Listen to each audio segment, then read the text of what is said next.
Halloween night, October 31, 1979, fell upon Los Angeles. The airport, in the calm of the early morning, was the scene where Western Airlines Flight 2605 was preparing to depart. This flight, known in the aviation field as a red-eye, was part of the nightly routine that pilots and crew followed with great familiarity. Meanwhile, the passengers began to arrive at the terminal, walking under a clear sky that did not foreshadow what would happen in the following hours. The flight, destined for Benito Juarez International Airport in Mexico City, it was about to begin its journey. At 1:00 a.m., the plane, a McDonnell Douglas DC-10 with registration 903W, awaited the signal to begin taxiing to the assigned runway. On board traveled Japan's 75 passengers and 13 crew members, all with the same destination, Mexico City. Western Airlines, an airline with a rich history since its founding in 1926, operated this flight, being known for its motto, "The only way to fly."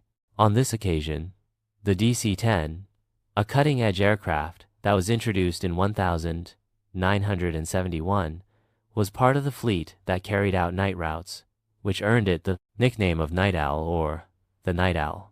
This type of flights were very popular among business travelers and families, since they connected key cities like Los Angeles and Mexico City. The DC-10 was an impressive airplane with a wingspan of 47 meters and a length of 55 meters. Its transport capacity could reach up to 300 passengers in its most adjusted configuration, but on this specific flight, the capacity was reduced to 239 passengers due to a configuration called Spaceship, which offered super spacious first-class seats. The three engines of the air, one located in the tail and two under the wings, were capable of generating up to 40 pounds of thrust each, allowing the DC-10 to reach speeds exceeding 900 km/h. Although this it seemed to be one more in the long list of Western Airlines night flights. But the events that followed that night would be transcendental for aviation and air safety in the future. Western Airlines Flight 2605, a McDonnell Douglas DC-10, was in the early morning of October 31, 1979, preparing for its night flight from the International Airport of Los Angeles to Mexico City. This plane, which carried the configuration known as a Spaceship, offered oversized first-class seats, reducing the maximum capacity of airplane to 239 passengers. Equipped with three engines, one in the tail and two under the wings, the DC-10 could generate 40 pounds of power per engine, reaching speeds exceeding 900 km/h. At the controls of the flight was Captain Charles Gilbert, a 53-year-old veteran pilot with 31,500 flight hours, 200 of which were in DC-10 aircraft, in addition to having more than 350 landings at Mexico City Airport. Beside him, the first officer and Rachel, a 44-year-old German with 358 flight hours in this type of aircraft, and the Ingeniero Daniel Walls, who at 39 years old and with almost 40 flight hours, completed the crew. In the passenger cabin, 10 flight attendants, headed by Kathleen Miller, experienced supervisor. Equipped, they attended to the 88 passengers on board. At 1:40 a.m., the plane began its takeoff from runway 24 right without major incidents, beginning its journey to Mexico City. After about 4 hours into the flight, the pilots began their approach to Benito Juarez International Airport in Mexico City, with a weather report indicating visibility conditions of between 3.7 and 5.5 kilometers. At 5 a.m., visibility was reduced due to fog, forcing pilots to choose runway 23 left for landing, which had an approach system, ILS, Instrument Landing System. Runway 23 right, on the other hand, did not have this equipment and only allowed visual landings, which complicated the situation amidst the bad conditions, meteorological. The previous day, October 19, a notice to airmen, NOTAM, had reported that runway 23 left would be closed until further notice due to repaving work. Without embargo, due to the severity of the weather conditions and the need to perform an automatic approach to ensure the safety of the landing, the pilots chose to land and on the closed track. This misjudgment and the combination of factors such as reduced visibility, confusion in information, and the choice of a closed track would tragically mark history of aviation. On board Western Airlines Flight 2605, the situation became critical as the aircraft descended amid near-zero visibility conditions. At 5 in the morning, the pilots received instructions from the air traffic controller to land on runway 23 left, which was equipped with the ILS, Instrument Landing System, but had recently been closed. For maintenance work, the controller reported that the active runway was 23 right, enabled only for visual approaches, and indicated to them that, although runway 23 left was closed, yes, they should follow the ILS of the same.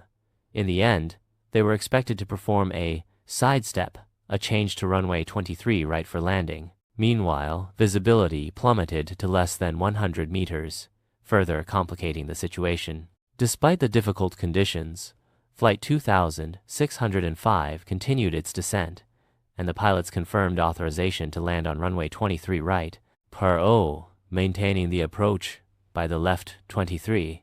As they descended, the left 23 runway appeared before them. At 130 knots speed, the landing gear touched down. However, something unexpected happened. Among the dense fog, trucks and tractors suddenly emerged in front of the plane. The pilots, upon noticing the obstacles in their path, activated maximum power in a desperate attempt to climb and avoid the collision. Approximately 3 seconds later, the airplane, in a nose-up attitude of about 10 or 11 degrees, struck with its landing gear. A dump truck loaded with 10 tons of earth crashed. The impact was devastating. The right main landing gear detached, hitting the right horizontal stabilizer. The truck, shattered by the impact, caused the immediate death of its driver. Despite the severity of the collision, the plane remained in the air, with takeoff thrust activated, but began to tilt toward the right. The angle of inclination increased rapidly until the right flap hit the cabin of an excavator parked near the runway. In the midst of the panic, the captain was heard, Gilbert shouted, while the first officer Rachel urged him to continue ascending. The angle of inclination of the plane kept increasing until it began to cut the ground in the runways, diascentes, to the closed track. Finally, the right wingtip of the aircraft collided with the corner of an aircraft repair hangar, causing damage to both the hangar and the DC-10.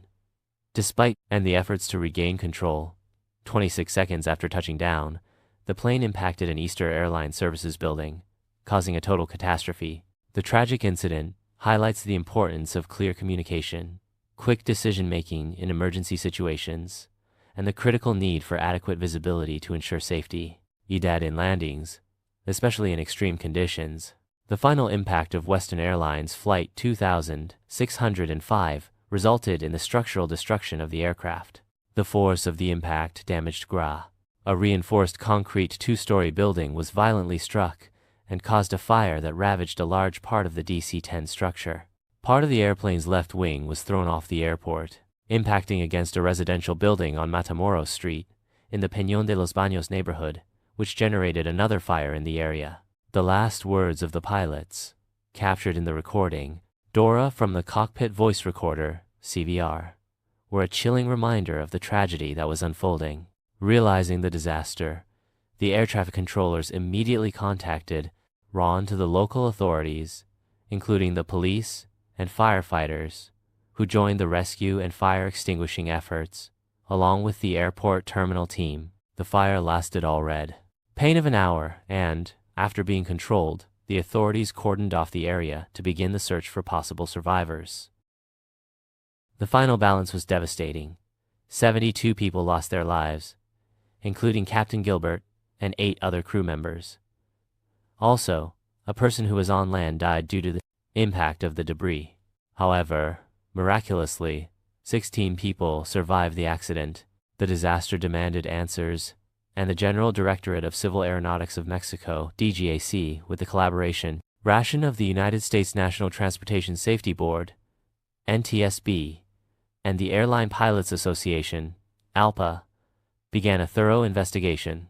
The smoking remains of the plane were in cordoned areas, and the investigators with flashlights and cameras entered the rubble to reconstruct what happened. The black boxes, both the flight data recorder, FDR, and the voice in the cockpit voice recorder, CVR, were recovered among the debris. Although they were damaged, the data was legible. The data recorder showed that the plane touched down at 130 knots, with the landing gear left off the track and right passing over rubble due to the works in the area. The voice recorder captured the drama of the last moments. 100 feet high, Captain Gilbert said, "Oh," calmly, "we're doing well." However, at only 50 feet, his voice broke. "No, this is." The first officer, realizing the gravity of the situation, shouted, "Up, up," while the engines, they roared, a sound that preceded the final impact. But what failed in the operation? The left runway 23 had been closed for repairs for 12 days, but its ILS, Instrument Landing System, he was active, which confused the situation. Air traffic control allowed landing on runway 23, right following the ILS of 23 left, but did not clearly inform about the known maneuver C, OMO, sidestep, that should be performed to change lanes. In the midst of the fog, the weather conditions were extreme. The reports indicated that visibility was at 150 meters, which was below the legal minimums for landing. Despite this, Flight 2605 proceeded without taking adequate measures.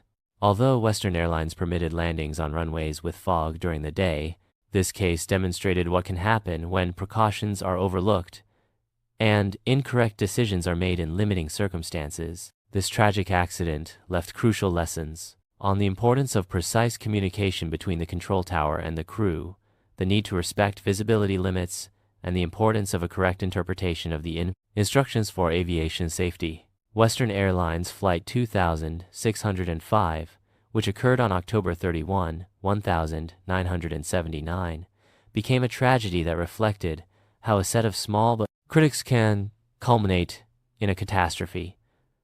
Fatigue, human error, confusing policies, and ambiguity in communications were some of the key elements that contributed to this accident. Captain Charles had been awake for 24 hours after his last flight, while the co-pilot, although he rested a little more, was not in optimal condition. Furthermore, witnesses on land, they confirmed that a maintenance truck was poorly marked and practically invisible due to the dense fog. The error began when the flight attempted to land on a closed runway. The PIS runway 23 left, which had been closed for repairs for several days, had the ILS system still active. Air traffic control authorized landing on runway 23 right, but without specifying a critical maneuver called sidestep, which the pilots did not anticipate. The fog, with visibility reduced to 150 meters, violated the minimum meteorological requirements for landing. The fall was aggravated by the fatigue of the pilots, who were not in their best condition to handle a high-pressure situation. Furthermore, the control tower did not provide clear instructions. The combination of these errors led to a disaster. 73 people died, including Captain Charles, 8 crew members, and 1 person on land. The official investigation carried out by the DGAC concluded that the main cause of the accident was human error, with a breach of operating procedures and minimum weather conditions, aggravated by ambiguity in the communications, actions, and the fatigue of the pilots. This chain of failures cost 73 lives. Following this incident, the NTSB issued 2 key recommendations.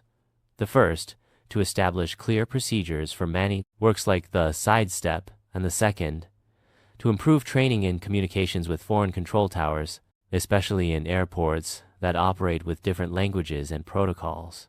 Like in response, Western Airlines carried out a thorough review of its procedures. It introduced stricter mandatory breaks for its crew, limiting their working hours to 16 per turno. Also, it reinforced simulator training for landings in low visibility conditions. The DC-10, already under scrutiny after other previous accidents, did not undergo direct modifications after this incident. However, his reputation was severely affected. The tragedy of October 31, 1979 979, changed the rules of aviation forever, improving safety, but with the cost of 73 lives. This accident became a reminder that in just 26 seconds, a wrong track, treacherous fog, and a lost word on the radio can extinguish many lives. Mr. Eduardo Valenciana, one of the survivors and part of the crew, expressed his pain and gratitude in his book, Jump Seat, a story of twisted fate, which gives voice to the 72 who lost their life that day. Eduardo also keeps the uniform he wore on that fateful flight. Thank you for joining me in this analysis of Western Airlines Flight 2605.